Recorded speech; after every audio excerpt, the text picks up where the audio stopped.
بسم اللہ الرحمن الرحیم وبہ نستعین سبحانک لا علم لنا الا ما علمتنا انک انت العلیم الحکیم الحمد للہ رب العالمین والصلاة والسلام علی سید المرسلین وعلی آلہ وصحبہ اجمعین ومن تبعہم بإحسان الی یوم الدین اعوذ باللہ من الشیطان الرجیم بسم اللہ الرحمن الرحیم آمن الرسول بما انزل الیہ من ربہ والمؤمنون کل آمن باللہ وملائکتہ وکتبہ ورسلہ لا نفرق بین احد من رسلہ وقالوا سمعنا واطعنا غفرانک ربنا والیک المصیر۔ سامعین کرام، قادیانی فتنے اور مرزا غلام احمد قادیانی کی جھوٹی نبوت کا تذکرہ جاری تھا، اور اس سلسلے میں شیخ صفی الرحمن رحمہ اللہ کے حوالے سے ان کی کتاب کا ایک بڑا اہم باب جو قادیانی تحریک کا سیاسی اور اجتماعی کردار اس عنوان کے تحت بیان کیا گیا ہے، میں پیش کر رہا تھا۔ اس سلسلے میں بات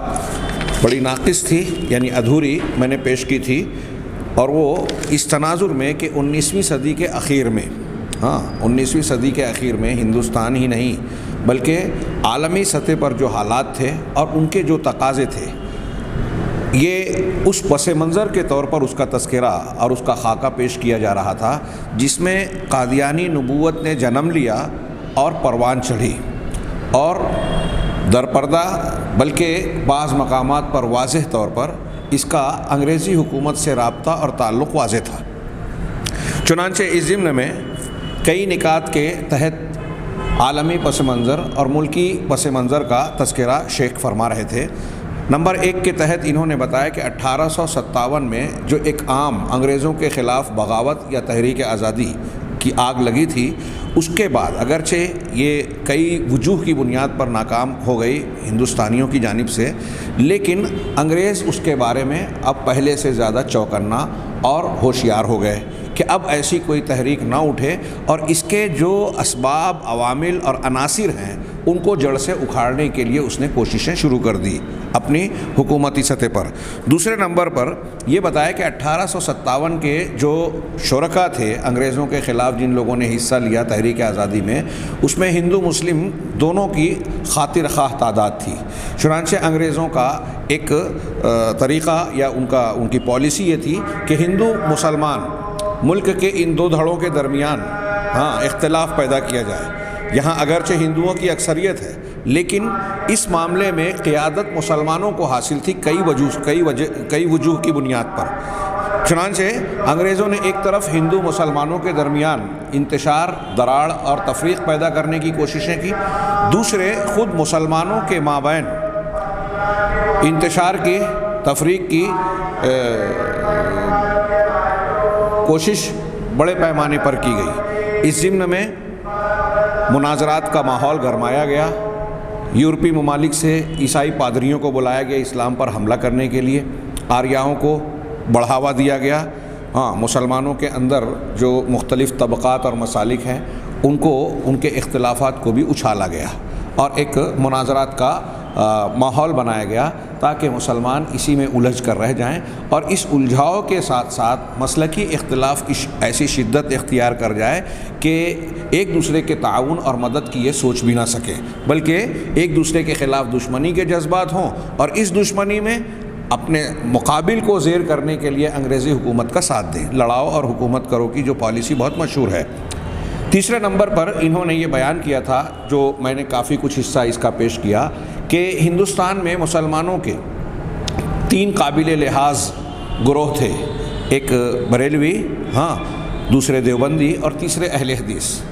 بریلویوں کا طبقہ تعداد کے اعتبار سے کثرت پر مشتمل تھا۔ اس ضمن میں ان کا مزاج اور فکر بتاتے ہوئے شیخ نے مولانا شیخ عبدالرزاق ملیح آبادی کی کتاب ذکر آزاد کے حوالے سے بیان کیا تھا کہ سب جانتے ہیں کہ بریلی مرحوم مولانا احمد رضا خان کا گڑھ تھا، اور وہاں کے گویا بے تاج بادشاہ تھے، اور انہی کا حکم چلتا تھا، اور وہ خلافت تحریک اور ہر اس تحریک کے جانی دشمن تھے جو انگریزی راج کے خلاف ہو۔ اس سے اس کا مزاج انگریزوں کے تعلق سے اور مسلمانوں کے تئیں سمجھا جا سکتا ہے، اور میں نے اس کو بیان کرتے ہوئے بتایا تھا کہ آج بھی اگر ہم غور سے دیکھیں تو کوئی بہت زیادہ بدلا ہوا کردار مسلمانوں کے تئیں اس گروہ کا نظر نہیں آتا، کہ کہ دوسروں کو یہ اپنے علاوہ دیوبندی اور اہل الحدیث کو کافر قرار دیتے ہیں۔ اس کے بعد دیوبند کا تذکرہ ہے، تو ایک تو یہ کہ 1857 کے بعد جب اہل الحدیث کو وہابی کہہ کر باغی کے معنی میں استعمال کرتے تھے، وہابی کا لفظ، وہابی کہہ کر ان کی پکڑ دھکڑ، قتل، کالے پانی کی سزائیں، پھانسی، جائیداد کی ضبطی اور اس قسم کی سزائیں، مدارس پر حملہ، ان کی لائبریریوں کی تباہی، یہ ساری چیزیں جاری تھیں۔ اسی دوران دیوبند تعمیر ہوا، اور دیوبند مدرسے میں بھی انگریز مخالف اور موافق دو گروہ تھے۔ اس طبقے کا بعض 1857 کے بعض چھوٹے موٹے جھڑپوں کے علاوہ اور کوئی خاص کردار نہیں تھا۔ مارکہ شاملی کا ایک تذکرہ کیا جاتا ہے، ایک تحریک ریشمی رومال کا، اور ان کی بھی جب تفصیل میں جائیں تو کوئی خاص بڑا معاملہ نہیں تھا۔ اور جو لوگ تھے جو انگریز مخالف آواز اٹھانے والا دیوبندی مختصر سا طبقہ تھا بھی، اگرچہ وہ مخلص تھا لیکن وہ منظم نہیں تھے، ان کی مسلسل اور پیہم کوششیں اور طاقتیں اس میں لگی ہوئی نہیں تھی۔ ایسا گروہ جو منظم طریقے سے طاقت و قوت کے ساتھ، تسلسل کے ساتھ انگریزوں کے خلاف برسر پیکار رہا، وہ اہل الحدیث کا تھا، جسے بعد میں وہابی کا نام دیا گیا۔ اس ضمن میں شیخ نے ذکر کیا تھا کہ سانحہ بالا کوٹ جو 1831 ہجری اور 1831 عیسوی 1246 ہجری میں پیش آیا تھا، جس میں سید احمد اور شاہ اسماعیل کام آئے، شہید ہوئے، اور پھر ان کے رفقا ایک طریقے سے انتشار کا شکار ہوئے۔ اس وقت تک اہل الحدیث کے ساتھ ساتھ غیر بدعتی دیوبندی حنفی بھی شریک تھے، لیکن اس سانحے کے بعد وہاں سے کافی لوگ چھٹ گئے اور بتدریج جو محاذ پر تھے وہ واپس لوٹ آئے۔ اب خالص اس محاذ پر مجاہدین کے گروہ میں سرحد، صوبہ سرحد سندھ اور یاغستان وغیرہ جو علاقہ کہلاتا ہے افغانستان سے جڑا ہوا، ان علاقوں میں صرف مجاہدین کی شکل میں اہل الحدیث رہ گئے۔ اور پھر صادق پور، علماء صادق پور میں سے دو وہاں کے شمس و قمر، جن کو انہوں نے کہا، مولانا ولایت علی اور مولانا عنایت علی کی قیادت میں یہ گروہ پھر سے منضبط اور مضبوط ہوا، منظم ہوا۔ اس ضمن میں پھر سے پچھلے درس میں پیش کردہ اقتباس کو دہرا رہا ہوں، یعنی کچھ حصہ تاکہ اس کو جوڑ کر ہم جان سکیں۔ اس میں ہندوستانی حالات کے ساتھ ساتھ تھوڑا سا عالم اسلام کا، افغانستان وغیرہ کا بھی تذکرہ ہے۔ اس بنیاد پر میں اسے پھر سے دہرا رہا ہوں۔ خانوادہ صادق پور کے اس شمس و قمر یعنی مولانا ولایت علی اور عنایت علی کے غروب ہو جانے کے بعد فضا تاریک نظر آنے لگی تھی، اور ایسا محسوس ہو رہا تھا کہ یہ تحریک رفتہ رفتہ مزمحل ہو کر دم توڑ دے گی۔ لیکن کچھ عرصہ بعد اس تحریک کو پھر جواں عزم و جواں ہمت اور ایمانی جوش و ولولے سے لبریز قائدین کی خدمات حاصل ہو گئیں، اور ایک وقت ایسا آ گیا کہ صرف مجاہدین ہی نہیں بلکہ وہاں کے مقامی باشندے بھی، صوبہ سرحد کے علاقے کے مقامی باشندے بھی خفتہ اور افسردہ جذبات، ان کے بھی مقامی باشندوں کے بھی خفتہ اور افسردہ جذبات شعلہ زن ہو گئے۔ نگاہ بلند قائدین نے پورے یاغستان میں ایک سرے سے دوسرے سرے تک انگریزوں کے خلاف آگ لگا دی۔ ٹھیک انہی ایام میں، اب یہاں دیکھیے کہ یہ ملکی اور سرحدی علاقے کا معاملہ تھا، آگے اس کو جوڑ کے دیکھیے، عالم اسلام کی صورتحال سے اس کو جوڑ کے دیکھیے۔ ٹھیک انہی ایام میں ترکوں سے بڑے حوصلہ افزا روابط قائم ہوئے مجاہدین کے، اور مملکت افغانستان سے بھی بہت سی توقعات قائم کرنے کے آثار پیدا ہوئے۔ افغانستان میں بھی جو حکومت تھی ان سے ربط و ضبط کے آثار پیدا ہو گئے، اور یہ سب کچھ ٹھیک ایسے وقت میں پیش آیا جب کہ عالمی حالات میں سخت اتھل پتھل برپا تھی۔ انگریز سخت متفکر اور سراسیمہ تھے، انہیں اندیشہ تھا، انگریزوں کو یہ ڈر لاحق ہوا، یہ اندیشہ تھا کہ اگر ان کے مشرقی اور مغربی مقبوضات میں بیک وقت جنگ کی آگ بھڑک اٹھی اور ترکی جیسی طاقت نے، جو اس وقت دنیا کی چند بڑی طاقتوں میں سے ایک تھی، ہندوستان کے ان مٹھی بھر مجاہدین کا ساتھ دے دیا اور یاغستانی اور افغانی قوتیں بھی ان کی ہمنوائی پر اتر آئیں، تو پھر ہندوستان کے محاذ کا سنبھالنا سخت و مشکل ہوگا۔ یہ بات فضل الہی وزیر آبادی صاحب نے یاغستان کی ڈائری اپنی کتاب میں بھی بڑی تفصیل سے لکھی کہ بعض علماء دیوبند جن کو افغانستان کے علاقے میں لوگ استاذ کی حیثیت سے مانتے تھے، ان سے انہوں نے مطالبہ کیا کہ آپ صرف ہمارے یہاں آ کر قیام کریں، آپ کو براہ راست حصہ لینے کی ضرورت بھی پیش نہیں آئے گی، آپ قیام کریں اور آپ صرف مجاہدین کے سر پر ہاتھ رکھیں، سرپرستی کریں۔ علاقے کے لوگوں نے اگر ہمارا ساتھ دیا تو ہم انگریزوں کا تختہ پلٹ سکتے ہیں، اور علامہ فضل الہی وزیر آبادی کے اس بیان کے بعد جو انہوں نے نتائج بیان کیے کہ اگر ایسا ہو جاتا تو پورے عالم اسلام کی تاریخ اور اس وقت کا نقشہ ہی بدل جاتا۔ ترکی کی خلافت ٹوٹتی نہیں، انگریزوں کو یہاں بھی پسپا کیا جاتا اور دوسرے محاذوں پر بھی ان کو اپنی فوجوں کو بھیجنے میں دقت پیش آتی۔ جب ان کی فوجیں یہاں مصروف کار ہوتی تو دوسرے محاذوں پر بھیج نہیں پاتے، اور یہاں شکست سے دو چار ہوتے تو یہ مجاہدین کا طبقہ اور یہ فاتح طبقہ دوسری جگہ بھی اثر انداز ہوتا۔ چنانچہ انہوں نے علامہ فضل الہی وزیر آبادی صاحب نے اپنی کتاب میں یاغستان کی ڈائری میں بڑی تفصیل سے یہ لکھا کہ پورے عالم اسلام کا، مجھے وہ واقعات اس وقت ذہن میں نہیں آ رہے ہیں کہ نہ اس وقت نہ ترکی کی خلافت ٹوٹتی، ہاں نہ شام کا برا حال ہوتا، نہ ہندوستان اسی وقت ہندوستان جو ہے انگریزوں کے چنگل سے استعمار سے آزاد ہو جاتا، یہ اس کا امکان تھا، ہاں، اور ممکن تھا کہ پھر ہندوستان پاکستان کی تقسیم نہ ہوتی، اور اس وقت اگر ایسا ہوتا تو مسلمانوں کا تسلط ہوتا یہاں اور دوسرے مقامات پر بھی اس کے زبردست اثرات مرتب ہوتے۔ کل ملا کر پورے عالم اسلام کا معاملہ بہت مختلف ہوتا، اور یورپ اور امریکہ یورپی طاقتوں کو اس بات کا یارہ نہ ہوتا کہ وہ عالم اسلام کو دبا کر اس طریقے سے معاملات کرے جیسا بعد میں کیا۔ اسرائیل کا ناپاک وجود وہاں بخشا، عالم عرب کی مختلف ریاستوں میں بانٹ کر تقسیم کر کے ان کو منتشر کر دیا، ایک دوسرے سے لڑایا اور بہت سارے ایسے مسائل پیدا کر دیے کہ آج تک عالم اسلام اس سے ابھر نہیں سکا۔ ہاں، تو یہ کہہ رہے ہیں کہ اور کہہ رہے کہ انگریزوں کو یہ اندیشہ تھا کہ اگر ترکی کی حکومت نے یہ ان کے ساتھ مل کر تال میل کے ساتھ دونوں جنگیں کرنے لگے تو ہمارے لیے بڑی مشکل، سخت و مشکل معاملہ ہوگا، اور اگر اس کو سنبھالنے کی ہماگیر جد و جہد کی گئی تو دنیا بھر میں پھیلے ہوئے دوسرے بہت سے محاذوں پر پٹ جانا پڑے گا۔ جو میں نے تھوڑی سی تفصیلی اشارات کیے، یہ گویا شیخ صفی الرحمن صاحب کے اس جملے میں ان چیزوں کی طرف اشارہ موجود ہے کہ انگریزوں کو یہ اندیشہ تھا کہ اگر ایسا ہوا کہ یہ لوگ آپس میں تال میل ہوئے، ترکی نے ان کی حمایت کی، یہ ان کی حمایت کر بیٹھے محاذ پر، تو جہاں جہاں ان کا استعمار ہے اس وقت دنیا میں ہر جگہ انہیں پسپا ہونا پڑے گا اور دنیا بھر میں پھیلے ہوئے دوسرے بہت سے محاذوں پر پٹ جانا پڑے گا۔ چونکہ آگے یہاں سے ہم آگے بڑھ رہے ہیں، چونکہ ہندوستانی محاذ پر سفارائی کی ان کوششوں کی باغ ڈور اہل حدیث طبقے سے تعلق رکھنے والے علماء اور قائدین کے ہاتھ میں تھی۔ ہاں، پھر سے جملہ پڑھ رہا ہوں، ہندوستانی محاذ پر سفارائی کی ان کوششوں کی باغ ڈور اہل حدیث طبقے سے تعلق رکھنے والے علماء اور قائدین کے ہاتھ میں تھی، اس لیے انگریز سب سے زیادہ اہل حدیث حضرات ہی سے اندیشہ محسوس کرتے تھے۔ یہاں یہی لوگ ان کے لیے خطرہ تھے، اس لیے انہی سے ڈر تھا انگریزوں کو، انگریزی استعمار کو اس وقت اہل حدیث مجاہدین، ان کے علماء اور قائدین کا خوف تھا۔ وہ چاہتے تھے کہ اس تنظیم میں، یعنی اہل حدیث کی تنظیم میں ایسے رخنے پیدا کیے جائیں کہ ایک طرف تو ان کی فوجی تنظیم کی خفیہ کڑیاں معلوم ہو جائے کہ یہ کس طریقے سے کام کر رہے ہیں، اور درون ملک ان کا پھیلا ہوا جال توڑ دیا جائے۔ اس وقت مجاہدین نے جس طریقے سے پورے ملک میں خفیہ جال بچھا رکھا تھا اپنے تعاون، رصد، افراد کی نفری کو فراہم کرنے کے، ہاں، وہ انگریزوں کی سمجھ میں نہیں آتا تھا۔ ان کے جاسوس بھی اس سلسلے میں بڑی ناکامیابیوں کا شکار ہوتے تھے، ہاں، اور دوسری طرف ان کا شرارہ اس طرح سے منتشر ہو جائے کہ ان کی ساری قوت عمل ٹھٹھر کر رہ جائے۔ یہ انگریز چاہتے تھے کہ خاص طور سے اہل الحدیث کے طبقے کو نشانہ بنایا جائے، ان کی تنظیم کو منتشر کیا جائے، ان کے اندر جو ہے بکھراؤ پیدا کیا جائے، اور ان کا جو تال میل ہے، تنظیم، منصوبہ بندی، ایک دوسرے سے تعاون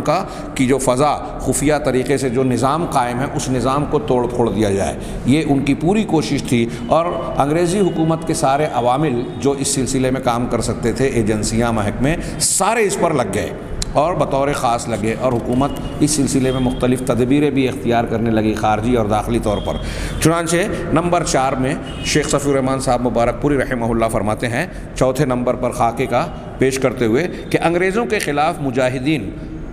سرحد اور ان سے مجاہدین سرحد، انگریزوں کے خلاف مجاہدین سرحد اور ان سے تعلق رکھنے والے اندرون ملک کے مسلمانوں کے عزائم و جذبات کو تقویت پہنچانے میں، وہ مجاہدین اور ملک میں موجود جو عام مسلمان سماجی زندگی میں مصروف تھے، ہاں، ان کے عزائم و جذبات کو تقویت پہنچانے میں ظہور مہدی اور نزول مسیح کے اعتقاد کو اہم ترین عامل کی حیثیت حاصل تھی۔ یہ جو صحیح احادیث اور روایات میں یہ پیشین گوئیاں موجود تھی کہ آخر وقت میں مہدی کا ظہور ہوگا اور پھر بالکل قرب قیامت میں ان کے ظہور کے بعد جو ہے نزول مسیح ہوگا، یہ اس سے متعلق جو احادیث تھیں وہ ان مسلمانوں اور مجاہدین کے عزائم اور جذبات کو تقویت پہنچانے والی تھی۔ اور یہ بات آپ ذہن نشین رکھیے کہ ہم مرزا غلام احمد قادیانی کی جھوٹی نبوت کا جو تذکرہ کر رہے ہیں، یہاں سے اس کو راستہ مل رہا ہے۔ اور اسلامی تاریخ میں آپ دیکھیں گے کہ اس قسم کے دعویٰ کرنے والوں کو یہ اس معنی کی جو احادیث ہے مہدیت کی اور مسیح سے متعلق، اس کو بنیاد بنا کر متعدد لوگوں نے، ابھی ہمارے ہاں جدید دور میں ہندوستان میں یہ اورنگ آباد میں ابھی مقام اور سینٹر بنایا ہے شکیل حنیف، جھوٹا مدعی ہے جو ہے مہدیویت، اس قسم کے لوگوں کو یہ روایت اپنے کام کے نظر آتی ہیں اور ان کو توڑ مروڑ کر تعویل کر کے اپنے اوپر چسپاں کر کے وہ مہدویت کا دعویٰ کر کے اپنے آپ کو لوگوں کا پیشوا بنا کر پیش کرتے ہیں۔ چنانچہ ابھی یہ پس منظر میں دیکھیے کہ جو حالات ہیں سیاسی، سماجی، حکومتی سطح پر، اور پھر دینی بنیاد پر یہ روایات ایسی ہیں کہ ان کو اس معاملے میں اس کا انتظار یا اس سے تقویت مل رہی ہے کہ ایک زمانہ آئے گا کہ ہماری مدد اور تعاون کے لیے مہدی کا ظہور ہوگا، نزول مسیح ہوگا۔ تو یہ کہہ رہے ہیں کہ ظہور مسیح اور نزول مسیح کے اعتقاد کو اہم ترین عامل کی حیثیت حاصل تھی عزائم کو اور جذبات کو تقویت پہنچانے میں۔ انگریز اور عام یورپین اقوام کے بسط و نفوذ اور عالم اسلام کی زبوحالی دیکھ کر عام طور پر یہ سمجھا جانے لگا تھا کہ ظہور مہدی اور نزول مسیح کا وقت بالکل قریب آ لگا ہے۔ لوگ ایسا سمجھنے لگے، یعنی یہ کہ 14ویں صدی کے آغاز میں یہ دونوں شخصیتیں ظہور پذیر ہو جائیں گی، ایسا لوگوں نے خیال کیا۔ اس تصور نے مسلمانان ہند کو عموماً اور مجاہدین سرحد اور ان سے وابستہ مسلمانوں کو خصوصاً پیش در پیش توقعات سے وابستہ کر رکھا تھا۔ مجاہدین اس تصور کی وجہ سے اپنی کامیابی و کامرانی کے یقین سے سرشار تھے اور ان کے اندر ایک خاص قسم کا جوش و خروش پایا جا رہا تھا۔ ظہور مہدی اور نزول مسیح کے زمانے کے قرب کے اس تصور کے گوناگوں اور معقول اسباب و وجوہ تھے، جن کی توضیح مختصراً یہ ہے کہ ظہور مہدی سے متعلق متعدد مضامین کی جو احادیث مروی ہیں، ان میں سے ایک روایت جو عبداللہ بن حارث بن جز الزبیدی سے مرفوعاً مروی ہے کہ الفاظ ہیں یخرج ناس من اہل المشرق فیوتون للمہدی فیوتئون للمہدی یعنی سلطانہ، یعنی حضرت صلی اللہ علیہ وسلم نے فرمایا کہ اہل مشرق میں سے کچھ لوگ نمودار ہوں گے جو مہدی کے لیے حکمرانی کی راہ ہموار کریں گے، فیوتون، اس کے لیے راستہ ہموار کریں گے۔ ایک اور مرفوع روایت میں حضرت ثوبان رضی اللہ تعالیٰ عنہ سے حضرت صلی اللہ علیہ وسلم کا یہ ارشاد مروی ہے کہ اذا رأیتم الرایات السود وقد اقبلت من قبل خراسان فأتوها ولو حبوا على الثلج فإن فيها خلیفۃ اللہ المہدی۔ مسند احمد کی یہ روایت ہے، جب تم کالی جھنڈیاں دیکھو، یہ جیسا یہاں درج ہے میں پڑھتا جا رہا ہوں، جب تم کالی جھنڈیاں دیکھو کہ وہ خراسان کی طرف سے آ رہی ہیں تو تم اس میں شامل ہو جاؤ، اگرچہ برف پر گھسٹتے ہوئے ہی جانا پڑے، کیونکہ اس میں اللہ کے خلیفہ مہدی ہوں گے۔ اس روایت کی تشریح حضرت عبداللہ ابن مسعود رضی اللہ تعالیٰ عنہ کی ایک مرفوع روایت سے ہوتی ہے، جس میں حضرت صلی اللہ علیہ وسلم کا یہ ارشاد منقول ہے کہ میرے اہل بیت کو آزمائش سے دوچار ہونا پڑے گا، وہ ملکوں اور شہروں سے نکالے اور بھگائے جائیں گے، حتی یأتی قوم من اہل المشرق معہم رایات سود یسألون الحق فلا یعطونہ۔ یہ عربی عبارت قدر طویل ہے، سنن ابن ماجہ کی روایت ہے، میں ترجمہ پڑھوں، یہاں تک کہ اہل مشرق میں سے ایک قوم آئے گی، ان کے ساتھ کالے جھنڈے ہوں گے، وہ حق مانگیں گے مگر انہیں نہیں دیا جائے گا، اس پر وہ جنگ کریں گے اور غالب آئیں گے، پھر جو کچھ انہوں نے مانگا تھا انہیں دیا جائے گا، لیکن وہ اسے قبول نہ کریں گے، یہاں تک کہ اسے میرے اہل بیت میں سے ایک آدمی کے حوالے کر دیں گے، وہ شخص زمین کو عدل و انصاف سے اسی طرح بھر دے گا جس طرح وہ ظلم و جور سے بھری ہوئی تھی، تم میں سے جو شخص اسے پائے وہ ان کے پاس ضرور آئے، اگرچہ برف پر گھسٹتے ہوئے آنا پڑے۔ ان روایات سے اتنی بات منقح یعنی واضح ہو جاتی ہے کہ کسی مشرقی ملک میں رہنے والا حق پرست مجاہدین کا ایک گروہ کسی وقت عرب میں وارد ہوگا اور وہ تمام رکاوٹیں دور کر کے مہدی علیہ السلام کو منصب اقتدار پر فائز کرے گا، اور یہ مشرقی ملک یا تو خود خراسان ہوگا یا خراسان کے اطراف و انواح میں ہوگا۔ یہ یاد رہے کہ پچھلے دور میں خراسان کا اطلاق جس سرزمین پر ہوتا تھا اس میں افغانستان کا بیشتر حصہ اور پاکستان کے صوبہ بلوچستان کا ایک جزء بھی شامل تھا، پچھلا خراسان۔ اب اس سلسلے میں دو باتیں قابل تنقیح رہ جاتی ہیں۔ نمبر ایک، کیا کسی ذریعے سے اس مشرقی ملک کی تعیین کی جا سکتی ہے کہ وہ مشرقی ملک کون ہوگا؟ حق پرست مجاہدین کا جو گروہ مہدی علیہ السلام کو برسر اقتدار لائے گا، خود اپنے ملک سے اس کے تعلق کی نوعیت کیا ہوگی؟ آیا وہ ہجرت کر کے عرب پہنچے گا یا اپنے ملک میں بھی برسر اقتدار ہوگا؟ اس سلسلے میں دو روایتیں ہیں جن سے بڑی حد تک یہ دونوں امور منقع ہو جاتے ہیں۔ ایک روایت میں حضور صلی اللہ علیہ وسلم کا ارشاد ان الفاظ میں نقل ہوا ہے، عصابتان من امتی احرزہم اللہ من النار۔ ہاں، یہ عربی عبارت کو چھوڑ کر میں ترجمہ پڑھوں، نسائی، مسند احمد وغیرہ کی حدیث ہے، یعنی میری امت میں دو گروہ ایسے ہیں جنہیں اللہ تعالیٰ نے دوزخ کی آگ سے بچا لیا ہے۔ ایک وہ گروہ جو ہندوستان پر چڑھائی کرے گا، عصابۃ تغزو الہند، اور دوسرا گروہ وہ جو عیسیٰ ابن مریم کے ساتھ ہوگا، وعصابۃ مع عیسیٰ ابن مریم۔ بس یہی روایت کے الفاظ ہیں، تقریباً عربی بھی میں نے پوری پڑھ دی۔ ہاں، دوسری روایت اس سے بھی واضح تر ہے جو حضرت ابو ہریرہ رضی اللہ تعالیٰ عنہ سے مرفوعاً مروی ہے۔ اس کے الفاظ یہ ہیں کہ آن حضرت صلی اللہ علیہ وسلم نے فرمایا، یغزو الہند بکم جیش یفتح اللہ علیہم حتی یاتوا بملوکہم مغللین بالسلاسل یغفر اللہ ذنوبہم فینصرفون حین ینصرفون فیجدون ابن مریم بالشام۔ مسند نعیم ابن حماد حجج الکرامہ صفحہ 342۔ تمہارے ساتھ ہندوستان پر ایک لشکر چڑھائی کرے گا جسے اللہ فتح دے گا۔ ہاں، یفتح اللہ علیہم، کہ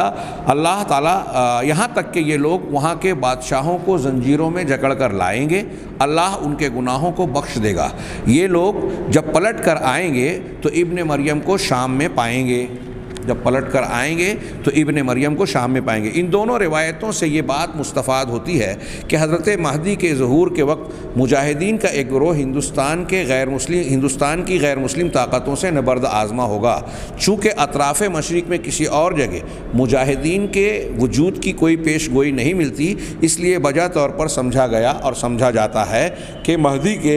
اقتدار کی راہ ہموار کرنے والے مجاہدین بھی یہی مجاہدین ہوں گے یا انہی مجاہدین کے کچھ دستے ہوں گے، ایسا تصور کر لیا گیا۔ ظہور مہدی اور ان کی تائید کرنے والی اہل مشرق کی فوج کی بابت مذکورہ بالا احادیث کو سامنے رکھتے ہوئے یہ بات بھی یاد رکھنی چاہیے کہ حدیث کے اندر ہر 100 سال کے سرے پر ایک مجدد کے ظہور کی پیش گوئی ہے۔ ہاں، کہ ہر صدی کے سرے پر ایک اللہ تعالیٰ ایسے شخص کو مبعوث کرے گا، بھیجے گا جو امت کے لیے امت کے دین کی تجدید کرے گا، نیا دین نہیں لائے گا، پرانے دین کی تجدید کرے گا، مطلب جو گرد و غبار بدعت خرافات اس پر چھا گئے ہیں اس کو ہٹا کر اس کے صاف ستھری شکل پیش کرے گا۔ ہاں، تو کہا ایک مجدد ہوگا، یہ حدیثوں میں وارد ہے، یہ صحیح حدیثیں ہیں۔ اس لیے مسلمانوں کی عالمگیر زبوں حالی و قسم پرسی کو مد نظر رکھتے ہوئے جو 14ویں صدی قریب آتی جا رہی تھی، مسلمانان ہند کا یہ تصور پختہ تر ہو جاتا رہا تھا کہ اس صدی کے آغاز میں مہدی علیہ السلام ظاہر ہوں گے۔ ادھر سرحدی مجاہدین اور ان سے وابستہ طبقہ اس توقع کی بنا پر کہ مہدی کی مددگار فوج ہم ہی لوگ ہوں گے، اپنے شوق شہادت اور جوش جہاد میں روز بروز فزوں تر ہوتا جا رہا تھا، اور غالباً یہی وجہ تھی کہ انہوں نے اپنی تحریک کا نام خراسانی تحریک رکھا تھا۔ ظہور مہدی کے اس تصور کی پختگی کے اور بھی متعدد عوامل تھے جن کے ذکر کی چنداں ضرورت نہیں۔ ہاں، اتنا اشارہ کر دینا ضروری ہے کہ ان عوامل اور اس طرح کی گزشتہ احادیث کی استنادی حیثیت فنی اعتبار سے جیسی کچھ بھی ہو، یہاں ایک بات شیخ نے بہت اہم کی کہ کچھ لوگ ہو سکتا ہے ان احادیث سے متعلق کچھ کلام کریں، تو اس کا تذکرہ کرتے ہوئے کہہ رہے ہیں کہ اس طرح گزشتہ احادیث کی استنادی حیثیت فنی اعتبار سے جیسی کچھ بھی ہو، عام مسلمانوں میں اسے بہرحال شہرت حاصل ہو چکی تھی اس ماحول میں، اور عوام بہرحال اس کے اہل نہیں تھے کہ اس کے رد و قبول کا فیصلہ فنی تحقیق کی خراج پر چڑھانے کے بعد کریں، یعنی فنی اعتبار سے غور و فکر کرنے کے بعد یہ طے کریں کہ یہ احادیث کس درجے کی ہیں، اسے قابل قبول مانا جائے یا نہ مانا جائے۔ یہ ایک پس منظر دینی نقطہ نظر سے مسلمانوں اور مجاہدین کا جو تصور اس وقت تھا اسے پیش کیا اس پس منظر میں۔ نمبر 5، ظہور مہدی اور نزول مسیح۔ مطلب ایک چیز اس میں یہ بات تو آ گئی کہ عام مسلمان ہی نہیں، عوام اور خواص مسلمانوں کا بڑا طبقہ ظہور مہدی اور نزول مسیح کے تعلق سے پر امید تھا۔ ہاں، اب ایسے میں اگر کوئی دعویٰ سامنے آ رہا ہے تو آپ اندازہ لگا سکتے ہیں کہ گویا وہ حالات کا استحصال کر کے کوئی جھوٹا دعویٰ بھی کر سکتا تھا، جیسا کہ کیا گیا۔ نمبر 5، ظہور مہدی اور نزول مسیح کا عقیدہ اگر ایک طرف مسلمانوں کے لیے عزم و حوصلے کی بنیاد بنا ہوا تھا تو دوسری طرف مسلمانوں کا یہی عقیدہ انگریزوں کے لیے سوہان روح بنا ہوا تھا۔ مسلمانوں کے لیے اس سے امید اور حوصلے کا نتیجہ حاصل ہو رہا تھا، لیکن انگریزوں کے لیے یہ سوہان روح اور فکر مندی کی بات تھی کہ اس تصور کی بنیاد پر یہ طبقہ ہمارے حکومت کے لیے چیلنج بنتا جا رہا ہے اور مصیبت بنتا جا رہا ہے۔ تو دوسرے کہہ رہے افریقہ میں مہدی سوڈانی نے اپنے جانثاروں کی مدد سے انگریزوں کی زبردست طاقت کو جس طرح زیر و زبر کر ڈالا تھا، اس سے انگریزوں کو اچھی طرح معلوم ہو چکا تھا کہ اتباع مہدی کا تصور کس حد تک مسلمانوں کو جذبہ جہاد، جوش قتال اور شوق شہادت سے سرشار کرتا ہے۔ جی ملاحظہ فرمائیں، یعنی اسی زمانے میں اب کیا نام ہے، سوڈان کے اندر مہدی سوڈانی ایک وجود میں آیا دعوے کے ساتھ میں، اور اس کے ساتھ میں اس کے رفقا کی شکل میں جن لوگوں نے وہاں ان کو لوہے کے چنے چبوائے تھے، وہ چیز ان کے سامنے موجود تھی۔ اب گویا انگریزوں کو بھی یہ خطرہ تھا کہ اگر ایسا تصور ہے اور کوئی دعویٰ کر کے ان کے درمیان ایسا آدمی کھڑا ہوتا ہے جو انگریزوں کے خلاف ان کو کھڑا کر دے کہ دیکھو میں مہدی ہوں اور اس کام پر مامور ہوں اور اس حکومت کا تختہ پلٹ دیں گے ہم لوگ، تو ایسے سلسلے میں یہ ہمارے لیے بہت بڑا مسئلہ اور مصیبت بن جائے گی اور ہماری حکومت کا کام تمام ہو سکتا ہے۔ اس لیے انگریزوں کے سامنے مسلمانوں کا یہ تصور ایک خطرے کی شکل میں بہت بڑا معاملہ بن گیا۔ گویا اس تناظر کو دیکھتے ہوئے ہم اگلے درس میں اس کو پورا کریں گے۔ یہ دیکھیے کہ انگریزوں کو بھی اب یہ محسوس ہو رہا ہے کہ حقیقت میں کوئی ان کے درمیان ایسا شخص پیدا ہو تو ہمارے لیے خطرہ ہوگا۔ چنانچہ انگریزوں کے لیے یہی بنیاد بنی کہ آگے چل کے انہوں نے کہا کہ ہمارا کوئی آدمی اگر ہم اس کو لانچ کریں اسی مہدی کے نام پر، جو ہمارے اعتبار سے ہماری کی گئی وحی کو اللہ کی وحی بتا کر مسلمانوں میں پھیلائے تو یہ ہمارے کام آ سکتا ہے۔ اس کی تفصیل ہم انشاءاللہ آئندہ درس میں پڑھیں گے۔ اللہ تعالیٰ ہمیں خیر کی توفیق دے۔ وآخر دعوانا الحمدللہ رب العالمین والصلاۃ علی نبینا محمد۔